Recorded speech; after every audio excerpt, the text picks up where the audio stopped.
Bharatiya Janata party ने एक ऐसी हरकत की है जो शायद दुनिया के इतिहास में कभी नहीं की गई होगी। दिल्ली के लोगों को पीने का पानी हरियाणा और उत्तर प्रदेश से मिलता है। हरियाणा में यमुना के रास्ते पीने का पानी आता है। भारतीय जनता पार्टी की हरियाणा की सरकार ने दिल्ली में यमुना से आने वाले पानी में जहर मिला के भेज दिया है। ये तो हमारे भलाव हमारे दिल्ली जल बोर्ड के इंजीनियर्स का कि उन्होंने पकड़ लिया। उन्होंने दिल्ली के बॉर्डर पे ही वो पानी रोक दिया और उस पानी को दिल्ली के अंदर नहीं आने दिया। अगर वो पानी दिल्ली के अंदर आ जाता और पीने के पानी में मिल जाता, दिल्ली के अंदर ना जाने कितने लोगों की मौत हो जाती। एक मास जेनोसाइड हो जाता दिल्ली के अंदर अगर ये पानी जो भारतीय जनता पार्टी की हरियाणा सरकार ने दिल्ली में भेजा है। पिछले दिनों आप पार्टी के सुप्रीमो और दिल्ली के पूर्व मुख्यमंत्री श्री अरविंद केजरीवाल जी ने यमुना नदी में पानी से संबंधित एक स्टेटमेंट दिया जो अपने आप में ही देश के लोकतंत्र के इतिहास में आज तक ऐसा नहीं हो पाया जो इस स्टेटमेंट के माध्यम से लोकतंत्र की गरिमा पर आघात हुआ। ऐसा एक अपने आप में बहुत ही ज़्यादा दुर्भाग्यपूर्ण यह कथन कहा जा सकता है।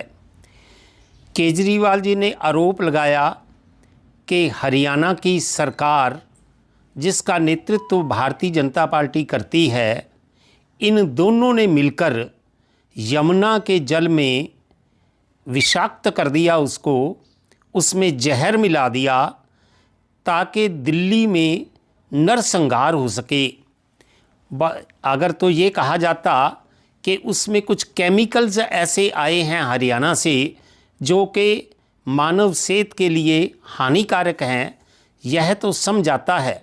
लेकिन यह आरोप लगाना कि वहाँ के भारतीय जनता पार्टी की हरियाणा सरकार ने यमुना के जल में जहर मिलाकर भिजवा दिया, ये एक बहुत गंभीर मुद्दा है और हिंदुस्तान के लोकतंत्र पर एक काला धब्बा है।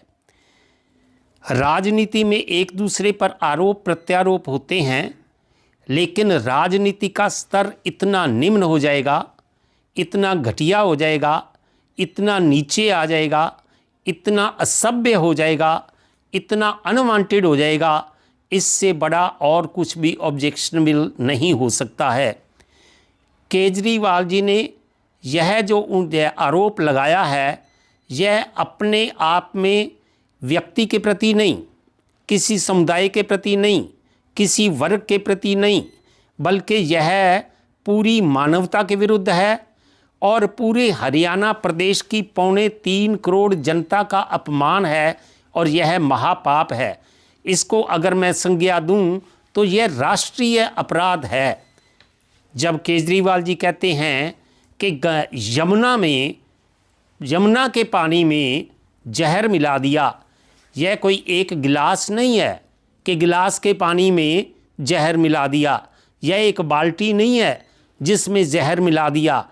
केजरीवाल जी को यह बताना पड़ेगा कि वो जहर कौन सा जहर था।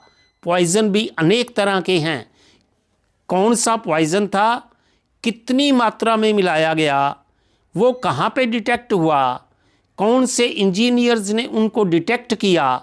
और सबसे बड़ी बात केजरीवाल जी का ये कहना कि उस पानी को हरियाणा के बॉर्डर पर दिल्ली के इंजीनियर्स ने रोक दिया, अन्यथा बहुत बड़ा नरसंहार हो जाता दिल्ली में। वो पानी कहाँ पे रोका गया और उसकी मेथडोलॉजी क्या थी? कोई पानी ये तो है नहीं कि एक खाल चल रहा है, वाटर कोर्स चल रहा है या एक छोटी सी नहर चल रही है जिसको रोक दिया गया। नदी के पानी को रोकना that is more than impossible, असंभव है। और वो कैसे रोका और कहाँ पे रोका, ये सारी की सारी मनगढ़ंत कहानी बनाई केजरीवाल जी ने।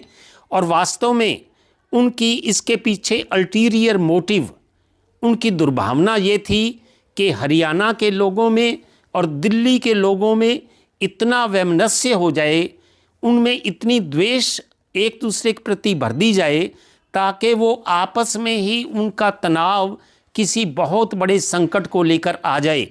वास्तव में यह, अगर इसको थोड़ा सा भी अध्ययन करेंगे तो केजरीवाल जी का यह स्टेटमेंट यह देशद्रोह की परिभाषा में आता है।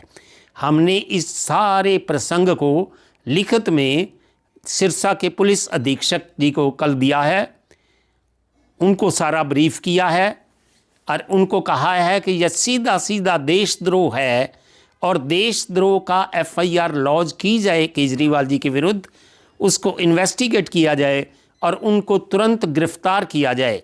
हमारे आग्रह पर पुलिस अधीक्षक जी ने आश्वासन दिया है कि हम इसको पूरा इसकी जांच करके और इस पे जो भी उचित कानूनी कार्रवाई है वहाँ पे जो जितनी भी फिगर्स आ रही हैं, फैक्ट्स एंड फिगर्स, कि हरियाणा से जहाँ पे दिल्ली में पानी एंटर होता है वो बिल्कुल मानव के जो मापदंड हैं मानव के पानी पीने के, उस पर खरा उतरा है। यहाँ तक कि माननीय मुख्यमंत्री जी ने वहाँ पर जाकर मौके पर पानी लिया और उसका सेवन किया, सारी दुनिया ने देखा। और वहाँ पे जितने भी इर्द गिर्द के गांव हैं, शहर हैं, वहाँ पे यमुना जी से पेयजल ड्रिंकिंग वाटर की सप्लाई होती है और लाखों लाखों लोग उस पानी को पीते हैं। केजरीवाल जी का ये कथन हरियाणा के 3.25 करोड़ लोगों का घोर अपमान है, घोर अपमान है और दोनों प्रदेशों को आपस में लड़ाई कराने का बहुत बड़ा षड्यंत्र है और यह निश्चित रूप से देशद्रोह की परिभाषा में आता है और उन पर कार्रवाई होनी उन पर वांछित है। देखिए, राजनीतिक क्षेत्र है और चुनाव में स्वाभाविक होता है कि हर एक दल अपने पक्ष में जो भी उसको इश्यूज या मुद्दे मिलेंगे उनको वो उजागर करेगा। लेकिन सबसे बड़ा देश है तो हम हैं। अगर देश ही नहीं रहा तो राजनीति काहे की और किस पर करोगे राजनीति। लेकिन एक दूसरे पर आरोप भी लगते हैं। 75 वर्षों के लोकतंत्र के इतिहास में आज तक ऐसा ओछा, घटिया और मैं कहूँ शब्द मुझे भी शर्म आती है, लेकिन ये कमीनापन है, कमीनापन जो इन्होंने ये आरोप लगाया है। इससे घटिया मानसिकता तो राक्षस की भी नहीं हो सकती, आसुरी शक्ति की भी नहीं हो सकती जो इन्होंने दिखाई है। तो देश के लोग इस बात को समझ रहे हैं और इसका प्रत्युत्तर लोकतंत्र में तो मिलेगा ही मिलेगा। लेकिन कानून भी केजरीवाल जी को छोड़ने वाला नहीं है। अभी बड़ी मुश्किल से वो सींचों से बाहर आए थे, लेकिन आप चिंता मत करिए, 8 तारीख को तो लोग इनको ऐसी पटखनी देंगे कि ये याद रखेंगे और उसके पश्चात कानून बिल्कुल तैयार बैठा है और तिहाड़ जेल भी इनकी इंतज़ार कर रही है। इलेक्शन कमीशन ने भी कल इनको नोटिस दिया है, 5 सवालों के जवाब मांगे हैं, तो कैसा लगता है कि केजरीवाल को जवाब उनको देना चाहिए कैसा? क्योंकि यह विषय इतना गंभीर है जो इन्होंने केजरीवाल जी ने कथन किया है, तो स्वाभाविक है सभी को इसका बहुत दुख भी हुआ है, वेदना भी हुई है, टीस भी हुआ है, दर्द भी हुआ है और सभी ने अपने अपने लहजे में इस पर अपनी जो क्रिया प्रतिक्रिया दी है। जो चुनाव आयोग है वो एक संवैधानिक संस्थान है और उसके भी जानकारी में आया तो उन्होंने भी केजरीवाल जी से इसके जवाब मांगे हैं। 5 बिंदुओं पे मांगे थे, एक भी बिंदु पर केजरीवाल जी का जवाब नहीं जा पाया उस पर स्टीक, जिससे किसी भी व्यक्ति को कोई संतुष्टि होती हो। तो ये केजरीवाल जी को इसका बहुत बड़ी कीमत देनी पड़ेगी और आने वाले समय में इतिहास में उनका नाम काले अक्षरों में दर्ज होगा कि हिंदुस्तान के लोकतंत्र को कलंकित करने वाले ऐसे ऐसे नेता भी इस देश में आए।